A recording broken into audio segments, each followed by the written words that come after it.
پھر سب نے جہاں جہاں آصف کے ملنے کا امکان تھا وہاں جا کر یا ملنے جلنے والوں کو فون کر کے باتوں باتوں میں اس کا پتہ کرنے کی کوشش کی، مگر اسے نہ ملنا تھا نہ ملا۔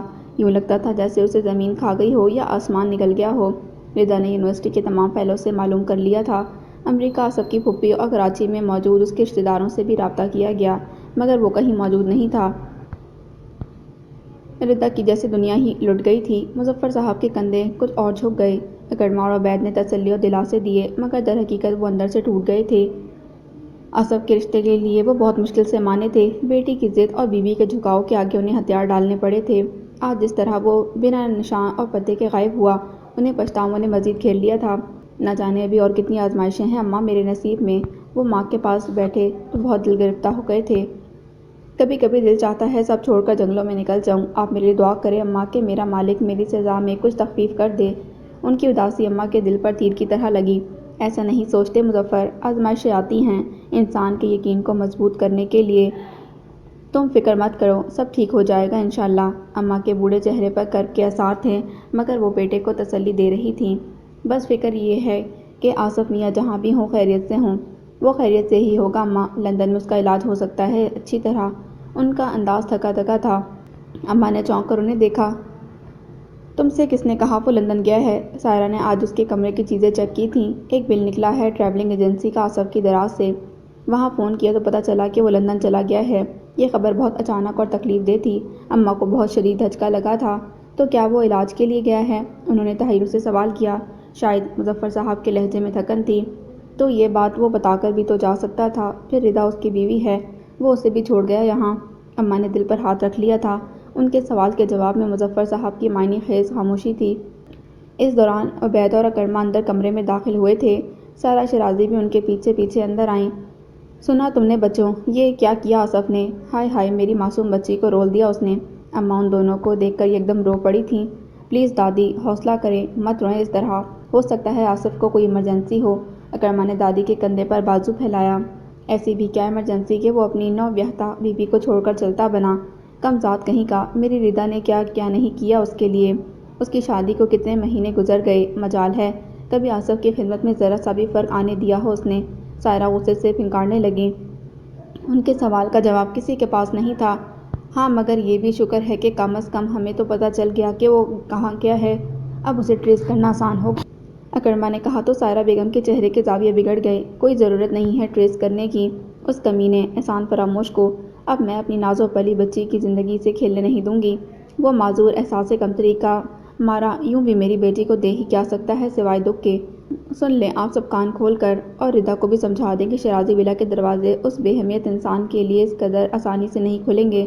غصے اور غضب سے فیصلہ کن انداز میں کہتی وہ پھنکارتی کمرہ چھوڑ گئی تھی۔ ہر کوئی جہاں کا تہاں رہ گیا۔ کچھ دیر ان سب کے مابین خاموشی گونجتی رہی جسے دادی کی آواز نے توڑا۔ مگر یہ کوئی مسئلے کا حل نہیں بیٹا، آخر کو آصف شوہر ہے ردا کا، اس کی زندگی کا ساتھی ہے۔ وہ مظفر صاحب کی طرف دیکھ کر بولی تھیں۔ ساتھی ساتھ نبھانے والا ہوتا ہے دادی، ایسے بیچ راستے میں چھوڑ کر جانے والا نہیں۔ کافی دیر سے خاموش بیٹھے عبید بولے تو لہجے اور آنکھوں میں گہری سود کی چھاپ تھی۔ کیا مطلب؟ دادی متوحش سی پوچھنے لگیں۔ کہ مطلب یہ دادی کہ آصف کے اس اقدام نے اس کی زندگی میں ردا کی جگہ کا تعین کر دیا ہے، بتا دیا ہے کہ اس کی زندگی میں کتنی اہمیت ہے اس کی۔ میں چچی جان سے 100% متفق نہیں، مگر ان کی یہ بات بالکل صحیح ہے کہ آصف نے نہ صرف احسان فراموشی کی ہے بلکہ اپنے اور ردا کے رشتے کے تقدس کو بھی ٹھوکر ماری ہے۔ اور ایسے شخص کے ہاتھوں میں اپنی بہن بیٹی دیتے ہوئے ہمیں 10 بار سوچنا چاہیے۔ عبید اپنی سوچ میں بالکل واضح تھے۔ ہاں مگر یہ معاملات ایسے چٹکیوں میں حل نہیں ہو سکتے۔ جب تک آصف سے بات نہ کر لی جائے ہمیں کسی بھی نتیجے پر نہیں پہنچنا چاہیے۔ اکرما نے بھائی سے اختلاف کرتے دادی اور چچا کی طرف دیکھا جو بے بسی سے سر جھکائے بیٹھے تھے۔ ان دونوں کے دکھ نے اسے اندر سے ضرب لگائی تھی۔ دوسری جانب اسے یقین نہیں آ رہا تھا کہ آصف ایسا بھی کر سکتا ہے۔ پچھلے کئی ماہ سے وہ اس کے ساتھ شیرازی ولا میں رہا تھا۔ کبھی کبھی وہ مایوسی کی آخری حد پر نظر آتا تھا، مگر وہ ایسے سب کو چھوڑ کر چلا جائے گا یہ اس کے سانو گمان میں بھی نہ تھا۔ گزرے چند ہفتوں سے ردا اور اس کے درمیان تلخ کلامی بڑھنے لگی تھی، حتیٰ کہ ان کے کمرے سے باہر آتی آصف کے چیخنے چلانے کی آوازیں اب اوپر کے پوشن میں بھی سنائی دیتی تھیں۔ وہ جانتا تھا کہ آصف احساس بے بسی اور جھنجھلاہٹ کے باعث دن بدن چڑچڑا ہوتا جا رہا ہے۔ اس کی کمپنی نے 6-7 ماہ انتظار کے بعد بالآخر اسے فارغ کر دیا تھا۔ یہ جاب اس نے بہت محنت اور شاقے کے بعد حاصل کی تھی۔ ہر گزرتے دن کے ساتھ اس کی مایوسی میں اضافہ ہوتا چلا جا رہا تھا۔ جس کا اثر آصف کے اخلاقی معاملات اور گھر کے ماحول پر بہت منفی پڑا تھا۔ یہی وجہ تھی کہ اکرما نے اس کے لیے کسی دوسرے اسپیشلسٹ سے کنسلٹ کیا تھا جو آصف کی ذہنی حالت کے پیش نظر کوئی دوسرا ٹریٹمنٹ منتخب کر سکے کہ اچانک وہ یوں گھر چھوڑ کر گیا۔ در حقیقت اوروں کی طرح اکرما بھی شوق تھا، مگر وہ آصف کو ایسے جانے نہیں دے سکتا تھا۔ اسے ڈھونڈنا بہت ضروری تھا اس کے لیے۔ زاویار کی خاموش نگاہیں سرفراز کے متین چہرے پر جمی تھیں جو الفاظ گویا تول رہا تھا۔ تم کہو سرفراز، میں سن رہا ہوں۔ وہ خطرناک حد تک سنجیدہ تھا۔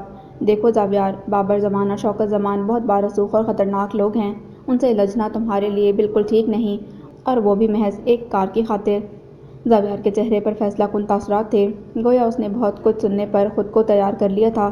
سرفراز نے فکرمندی سے کہا تو اس کی بھویں سکڑ گئیں۔ جب اتنا جان چکے ہو تو پھر تمہیں یہ بھی معلوم ہوگا کہ معاملہ محض ایک کار کا نہیں تھا۔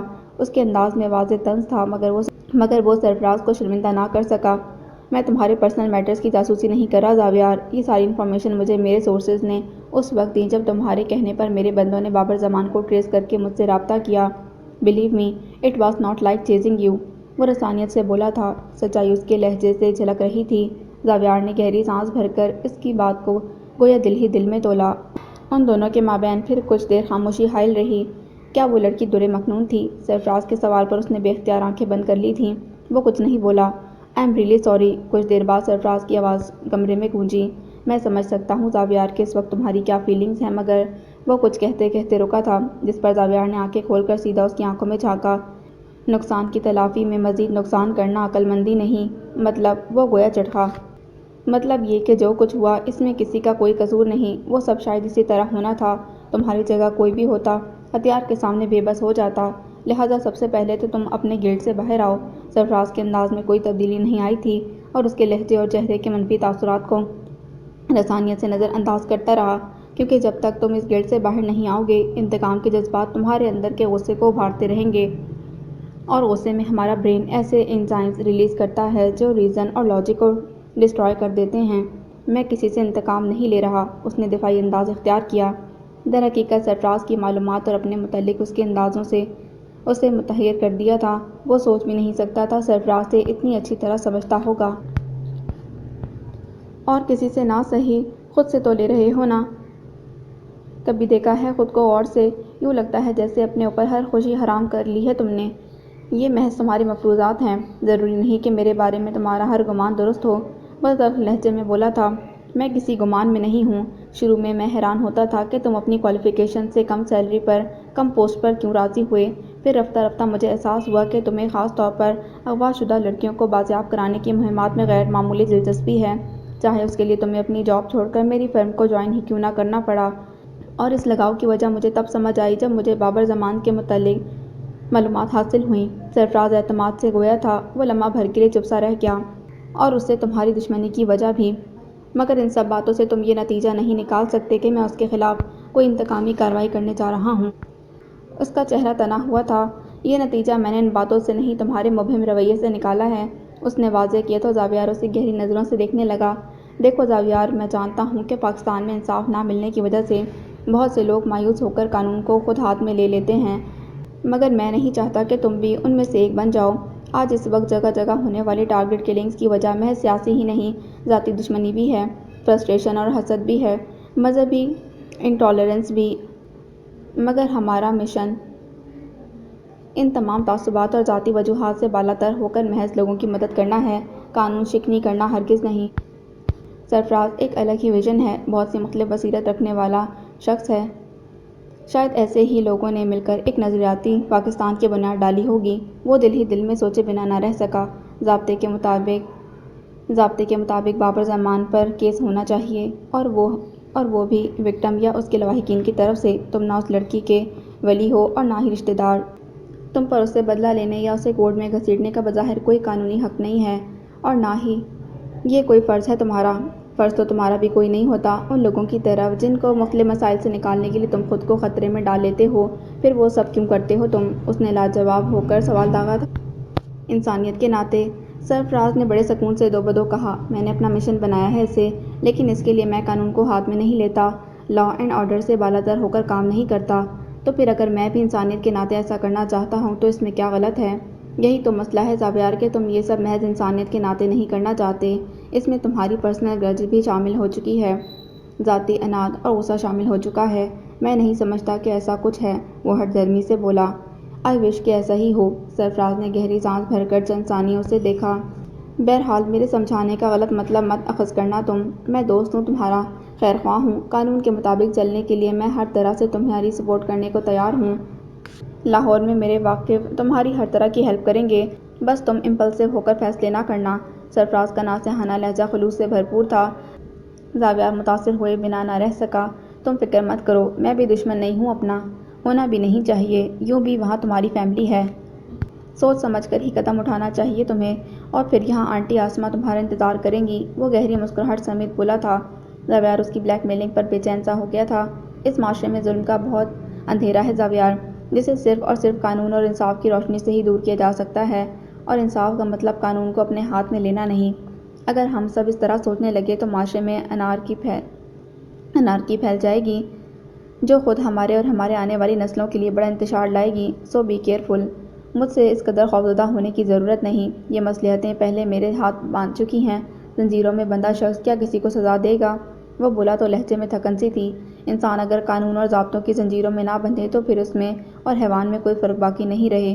اللہ کو بھی فساد پسند نہیں۔ اس نے قرآن میں جگہ جگہ باشعور لوگوں کو غور کرنے کی دعوت دی ہے، قوانین اور ضابطے بتائے ہیں، حدود و قیود واضح کی ہیں۔ تم باشعور بھی ہو اور قانون سے واقف بھی۔ تھرو پراپر چینل چلو، میں بھی تمہارے ساتھ ہوں۔ کیس ہونا چاہیے بابر زمان پر۔ تم نے بھی تو کتنے ہی کیسز کر رکھے ہیں یہاں، کس کا فیصلہ ہوا اب تک؟ سرفراز کے مشورے پر وہ جھنجھلا کر طنزیہ بولا۔ ہوا نہیں تو ہو جائے گا، پیوستہ رہ شجر سے امیدیں بہار رکھ۔ یوں بھی بحیثیت انسان ہم صرف کوشش کر سکتے ہیں، جو میں اور تم ہم سب مل کر رہے ہیں۔ اللہ ہم سے محض کوشش مانگتا ہے، صلہ دینا۔ کامیابی یا ناکامی دینے کا مطلق اختیار صرف اللہ کے پاس ہی ہے، لہٰذا تم بس اپنے حصے کے بیج بوتے جاؤ، رب نے چاہا تو یہ کھیتی ضرور پھلے پھولے گی۔ بقول جاپانیوں کے، ترقی ہمیشہ وہ قوم کرتی ہے جن کے بزرگ یہ سوچے بغیر درخت اگاتے ہیں کہ انہیں اس کا سایہ نصیب ہوگا بھی یا نہیں۔ سرفراز کی سوچ بہت مثبت تھی، وہ محض پر امید نہیں، در حقیقت پر یقین تھا۔ زاویار کے ذہن میں کھڑکیاں سی کھل گئی تھیں اس کی گفتگو سے۔ چلو اب ذرا یہ ڈیزرٹ ٹرائی کرو، کچھ میٹھا کھاؤ تاکہ ماحول اور مزاج کی تلخی میں کچھ کمی آئے۔ اسے گہری سوچ میں مستغرق دیکھ کر سرفراز نے اچانک یہ موضوع بدل کر کھانے کی طرف توجہ دلائی اور ٹرائفل اس کے آگے رکھا۔ گو کہ اس کا دل مطلق نہیں چاہ رہا تھا، مگر مروتاً تھوڑا سا ٹرائفل باؤل میں نکال کر چکھا۔ واقعی لذیذ تھا۔ اچھا لگا تمہیں؟ وہ پوچھ رہا تھا۔ زاویار نے سر اس بات میں ہلایا۔ بہت ٹیسٹی ہے۔ اور یہ ٹیسٹی ہے یا نہیں، یہ تمہیں جب پتہ چلا جب تم نے اسے ٹرائی کیا۔ یہ جو کوشش صحیح اور ٹرائی ہوتی ہے نا زاویار، دراصل اسی سے ہماری کامیابی اور خوشیاں مسروط ہوتی ہیں۔ So never miss a chance to try. کھانے کے دوران بھی وہ اسے نصیحت کرنے سے نہیں چوکا تھا، جسے زاویار نے خاموشی سے سنا اور پھر جانے کے قصد سے اٹھ کھڑا ہوا۔ میں چلوں گا اب؟ ابھی نہیں، پہلے سبز قہوہ پینا پڑے گا میرے ساتھ، پھر کبھی، ابھی کچھ کام ہے مجھے۔ اس نے رسٹ واچ پر نظر دوڑائی۔ اوکے، جیسے تمہاری خوشی۔ اس کے فیصلہ کن انداز پر اسے گہری نظر سے دیکھتے سرفراز نے بھی کرسی چھوڑ دی تھی۔ تھینکس اے لاٹ۔ زاویار کا لہجہ متشکر تھا۔ For what? ڈنر اور فکر دونوں کے لیے۔ اس بار وہ شعوری کوشش کر کے مسکرایا تھا۔ سرفراز نے آگے بڑھ کر اسے سینے سے لگا لیا۔ ایوری تھنگ فار یو یار۔ الگ ہوتے ہوئے کندھا تھپکا۔ اس کے خلوص نے زاویار انصاری کو گویا خرید لیا تھا۔ I am honoured. بہرحال اب چلتا ہوں۔ لائٹر اور چابی وغیرہ اٹھا کر وہ بیرونی دروازے کی طرف بڑھ گیا۔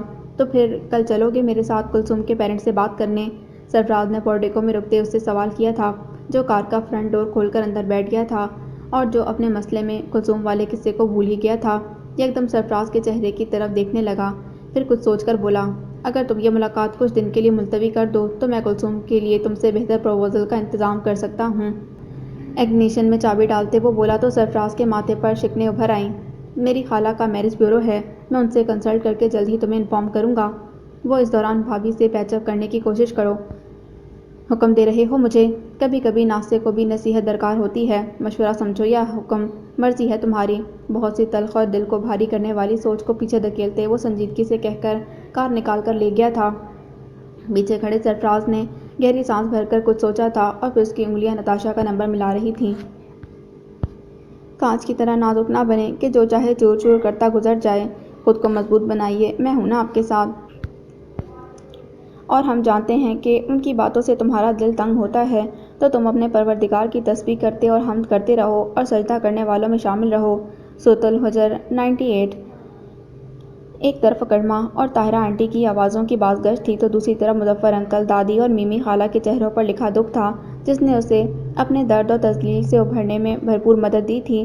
جب دادی اکرمہ کے کہنے پر اسے ساتھ لے کر اوپر آئیں، وہ جیسے حلق تک احساس ذلت سے بھری بس آنسو بہائے جا رہی تھی، اور تب اس کی نظر دادی پر پڑی تھی جو اس صدمے سے جیسے ٹوٹ سی گئی تھیں، مگر اسے تسلی دے رہی تھیں، پانی لا کر پلا رہی تھیں۔ اور یہ وہ لمحہ تھا جب اسے خود سے یکدم شرم آئی تھی۔ وہ بجائے اس کے گھر والوں کے دکھ میں تسلی بنتی، خود روئے جا رہی تھی۔ اس نے گلاس ان کے ہاتھ سے لے کر اپنے آنسو صاف کیے اور پھر وہی گلاس دادی کے ہونٹوں سے لگا دیا۔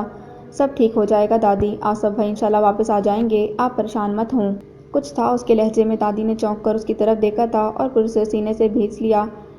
اللہ تمہاری زبان مبارک کرے میری بچی، دادی نے تڑپ کر جیسے دعا کی تھی، اور اس لمحے اسے ادراک ہوا تھا کہ خود صرف اسے ہی نہیں، اس کے گھر میں اور بھی بہت سے لوگ ہیں جنہیں تسلی و دلاسے کی ضرورت ہے، جو اپنے دکھوں کے باعث ادموئے ہو گئے ہیں، جن کی بوڑھی آنکھیں آنسوؤں سے بھری ہیں۔ دادی اور مظفر انکل کا شمار انہی لوگوں میں تھا، جبکہ ردا اور سائرہ بیگم بھی ان حالات کے باعث بہت بری طرح متاثر ہوئی تھیں۔ ضحیٰ آئی تو سیف اور ردا کی بہت ہمت بندھائی تھی اس نے۔ اسے اپنی خود غرضی پر شدید پشیمانی محسوس ہوئی۔ یہی وجہ تھی کہ پھر اس نے اپنے سارے آنسو محض تنہائی میں بہائے تھے، جن کا گواہ سوائے اللہ کے کوئی نہ تھا، اور یوں وہ دن گزر گیا تھا۔ بیٹا تم سائرہ کی بات کو دل پر مت لینا، وہ اس وقت پریشان ہے، ماں ہے وہ ردا کی، بیٹی کے دکھ نے حواس مختل کر دیے ہیں اس کے۔ رات کو وہ دادی کے پاس سونے کے لیے آئی تو انہوں نے شفقت سے کہا، میں سمجھتی ہوں دادی۔ اس نے نظر چرا لی تھی۔ بس کبھی کبھی حیرت ہوتی ہے کہ آخر وہ مجھ سے اتنی نفرت کیوں کرتی ہیں۔ میری ماما نے بھلا کیا خطا کی تھی جسے وہ آج تک معاف نہیں کر سکیں؟ آج اتنے سال بعد روز روز کی تضحیک اور تذلیل سہنے کی عادت ڈال لینے کے باوجود یہ سوال اس کے لبوں پر آ گیا تھا۔ دادی نے یکدم اسے خود سے لگا لیا۔ نہ بیٹا، سائرہ تم سے نفرت نہیں کرتی، تم بیٹی ہو ان کی زبان سے بے ساختہ نکلا تھا۔ دور مکنون نے کچھ حیرت سے ان کی طرف دیکھا۔ مطلب تم بیٹیوں جیسی ہو ان کے لیے، گڑبڑا کر وضاحت کی تھی انہوں نے۔ ایسی منفی سوچوں کو ذہن اور دل میں جگہ مت دینا۔ تمہاری ماما سے بھی کوئی شکایت نہیں ہے انہوں نے اس کا دل صاف کرنے کی معصوم سی کوشش کی۔ تو پھر ایسا کیوں ہے دادی کہ وہ ہر بار ماما پہ الزام لگاتی ہیں کہ انہوں نے شادی سے قبل میمی کا گھر بننے سے پہلے ہی اجاڑ دیا تھا؟ آج یوں لگ رہا تھا جیسے وہ اس کے سوال کا جواب لیے بغیر نہ ٹلے گی۔ دادی نے گہری سانس بھر کر اسے دیکھا اور پھر وہ سب اسے بتا ڈالا جو کبھی ماما کے منہ سے اس نے نہیں سنا تھا۔ بہت حیرت انگیز اور تعجب خیز حقائق تھے۔ دور مکنون متحیر سی انہیں دیکھنے اور سننے لگی۔ کچھ تو پہلے ہی سوتیلے رشتوں کی کڑواہٹ تھی دونوں بہنوں کے مابین۔ مرے پہ 100 درے کے زاہد میاں کی والدہ سے وہ غلطی سرزد ہو گئی جس نے موجودہ خلیج کو کچھ ایسی وسعت دی کہ وہ پھر دونوں کبھی ایک دوسرے سے مل نہ سکیں۔